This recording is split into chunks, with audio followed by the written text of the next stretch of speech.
श्री माधव। मूकं करोति वाचालं पंगुं लंघयते गिरिं तत्कृपा तमहं वंदे श्री परमानंद श्री माधव।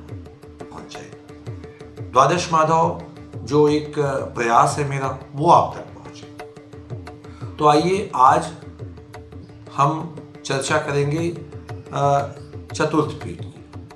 चतुर्थ पीठ अर्थात पद्म माधव। बहुत ही सुंदर स्थान मैं आपको बताने और दिखाने जा रहा हूं। प्रयाग शताध्यायी में लिखा गया है कि क्षेत्रस्य नैऋत्य भागे वर्तते पद्म माधवः चतुर्थे वैष्णवे पीठे योगिनां सिद्धिदायके।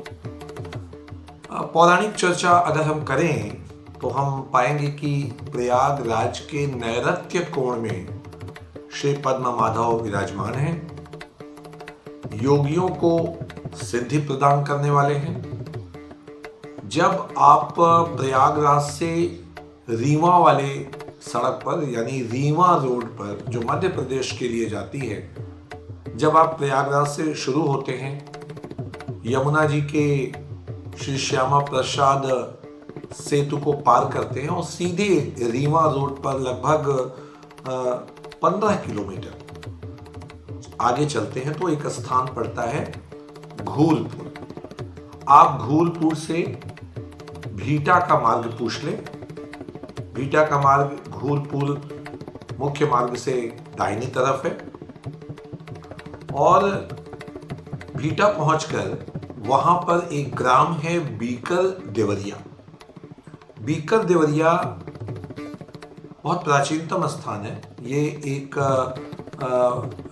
भारतीय पुरातत्व सर्वेक्षण विभाग की साइट भी है, उत्खनन क्षेत्र भी रहा है शुंग और गुप्त शासनकाल में। यहाँ पर एक मठ संस्था भी लगभग 2000 वर्ष पूर्व रही है और कहा जाता है कि गौतम बुद्ध यहाँ पर पधारे थे। तो आइए हम श्री पद्म माधव के पौराणिक भाव को समझने की चेष्टा करें। श्री पद्म माधव का मंदिर यमुना नदी के तट पर था।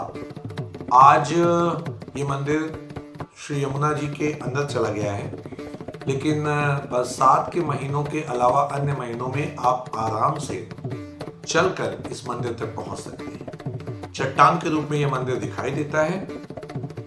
एक भ्रम आपको वहां उपस्थित होगा कि पद्म माधव है कहां, वो मैं बता रहा हूं। पहले इसका पौराणिक भाव सुनिए। श्री पद्म माधव को भगवती लक्ष्मी 1000 कमल पुष्पों से प्रतिदिन पूजा करती है। भगवान की आंखें पद्म अर्थात कमल की तरह और लाल हैं और वो अपने वक्ष पर भी कमल की माला धारण किए हैं।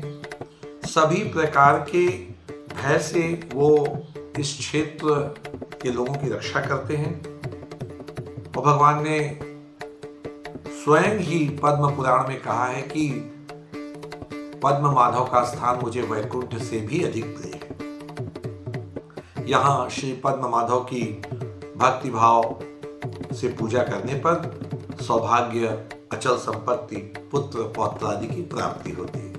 निश्चित रूप से कहूंगा कि श्री विष्णु भक्ति उत्तम गति और आध्यात्मिक अनुभूति भी होती है। बंधुओं, श्री पद्म माधव का आज कोई मंदिर नहीं है।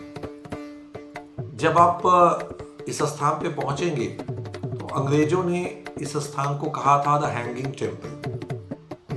एक्चुअली अगर आप ध्यान दें तो ऐतिहासिक महत्व इस स्थान का आज ज्यादा दिखता है। श्री पद्म माधव का मंदिर आज एक चट्टान के रूप में परिवर्तित है। स्थानीय लोगों को बहुत ज्यादा जानकारी नहीं है। प्रशासन का कोई विशेष आग्रह भी नहीं है इस स्थान को लेकर के।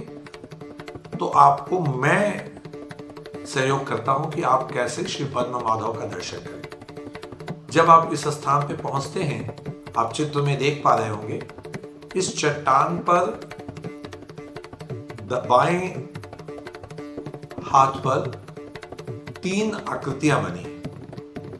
स्थानीय लोगों के हिसाब से ये राम लक्ष्मण सीता की आकृतियां हैं या 5 पांडव की आकृतियां हैं, तो आप उनके वृत्तांत पर न जाएं।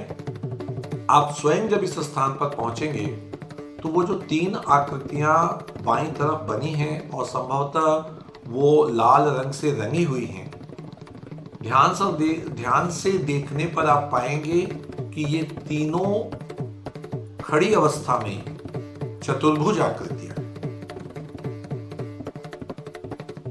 चूंकि अति प्राचीन है, शताब्दियों प्राचीन है, 2,500 से 3,000 वर्ष पूर्व ये प्रस्तुत हुई हैं, इसलिए बाद में मुगल आक्रांताओं द्वारा क्षतिग्रस्त भी हुई हैं। इस मंदिर के शीर्ष पर शाइस्ता खां जैसे प्रशासक ने एक वॉच टावर भी बनवाया था और शाइस्ता खां का नाम उस वॉच टावर के अंदर लिखा भी हुआ है, वह आप खुद जाकर देख सकते हैं। तो बंधुओं, सबसे बड़ी चीज ये है कि ये जो 3 विग्रह चट्टान में बने हैं, ये हैं श्री पद्ममाला। विशेषता ये है कि चतुर्भुज स्वरूप से भगवान विष्णु, शिव और ब्रह्मा यहां तीनों विराजमान।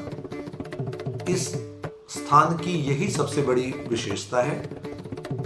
भारत में संभवतः ही कोई प्रचलित देवालय हैं जहां पर त्रिमूर्ति ब्रह्मा, विष्णु, शिव ये तीनों चतुर्भुज रूप से एक साथ विराजमान हो। श्री पद्ममाधव में ये विराजमान है। अवश्य जाइए, दर्शन कीजिए, पूजन कीजिए। पद्ममाधव के पास ही उत्खनन विभाग ने 1920 या 21 में हड़प्पा मोहनजोदाड़ो के आधार पर उत्खनन कराया था और जिसमें इन्हें बहुमूल्य मुद्राएं, बौद्ध काल की प्रतिमाएं प्राप्त हुई जो Allahabad museum, Lucknow museum, Kolkata museum में रखी हुई हैं। तो ऐतिहासिक दृष्टि से ये बहुत ही महत्वपूर्ण क्षेत्र है और ऐसा माना जाता है कि भगवान राम अपनी पत्नी सीता और भाई लक्ष्मण के साथ जब वन गमन करने जा रहे थे तो उन्होंने इस स्थान पर विश्राम भी किया। मैंने अपनी द्वादश माधव यात्रा और जानकारियों के आधार पर यह पाया है कि द्वादश माधव में कई माधव श्री राम के वन गमन से भी जुड़े। बंधु, आप समझ सकते हैं ये पौराणिक स्थान कितने महत्वपूर्ण है हमारे लिए। कार्तिक, माघ और वैशाख के महीने में श्री पद्ममाधव का दर्शन, पूजन, प्रदक्षिणा और श्री विष्णु सहस्रनाम का पाठ अत्यंत फलदायी और आध्यात्मिक अनुभूतिवर्धक है। मैंने आपको पूरी जानकारी देने की चेष्टा की है। कृपया इसका लाभ उठाएं और प्रयागराज के द्वादश माधव के चतुर्थ पीठ श्री पद्ममाधव का दर्शन करें। ओम जय श्री माधव। वीडियो के नीचे डिस्क्रिप्शन बॉक्स में इस स्थान तक पहुंचने के लिए एक गूगल मैप लिंक दी हुई है। इस पर एक अलग से वीडियो भी बनाया हुआ है जिसे देखकर आप समझ सकते हैं। पद्मधार्यो जन